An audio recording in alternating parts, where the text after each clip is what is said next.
Alors que le catenaccio règne en Italie, une météorite atterrit sur la grande botte, Arrigo Sacchi.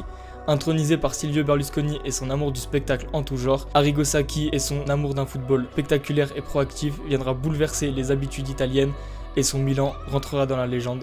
C'est le début d'une nouvelle série, Devient tacticien.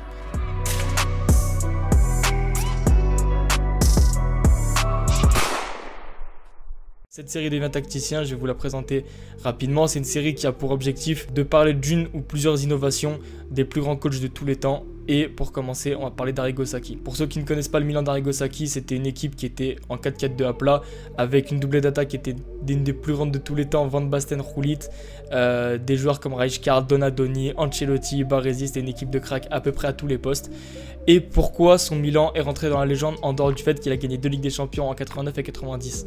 C'était pour des innovations qui ont marqué l'histoire et surtout qui à cette époque-là en Italie étaient complètement choquantes. La première, ça va être le marquage en zone qu'a introduit Sacchi à Milan. À l'époque en Italie, et d'ailleurs dans beaucoup de pays au monde à ce moment-là dans le foot, c'était le marquage individuel qui prenait le dessus.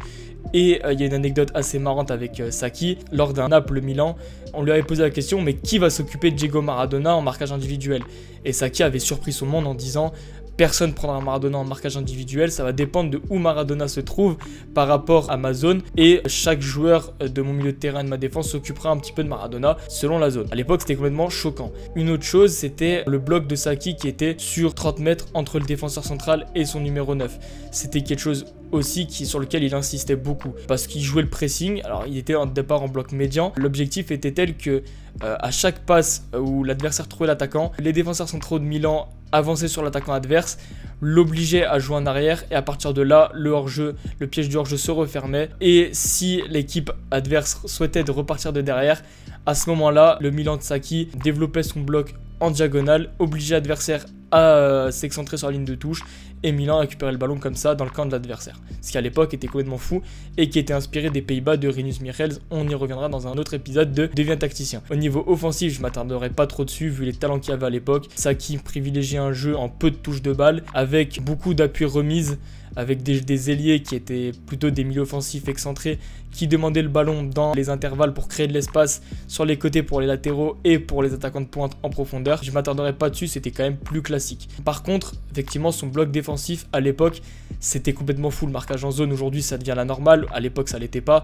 Il a révolutionné le football comme ça. D'autre part, pourquoi je tenais à créer cette série et que je parle de ces innovations qui paraissent aujourd'hui normales, c'est parce que pour l'époque c'était fou et qu'aujourd'hui j'aimerais qu'en France on arrête de formater nos entraîneurs, comme j'en ai parlé dans ma première vidéo sur ma chaîne, à ne pas innover, à ne pas prendre de risques. J'espère surtout que nos entraîneurs, on leur apprendra un petit peu tout ce qui a pu être fait dans l'histoire du football pour que eux-mêmes derrière construisent leur propre identité de jeu, que eux-mêmes s'inspirent de ce qui a été fait et fassent eux-mêmes leur identité de jeu, leurs innovations, et que ça permette à nos entraîneurs de devenir des grands coachs, des grands innovateurs tactiques et que notre Ligue 1 devienne un réel spectacle chaque week-end. Voilà, en tout cas, j'espère que vous aurez kiffé ce concept de Devient tacticien. N'hésitez pas à me suivre sur mes réseaux sociaux, Instagram, TikTok, le lien est dans la description. Pour ceux que ça intéresse, mon livre Dans l'intervalle, toujours disponible sur Amazon, qui parle des retards tactiques du football français. On se retrouve très vite, c'était Marco, ciao.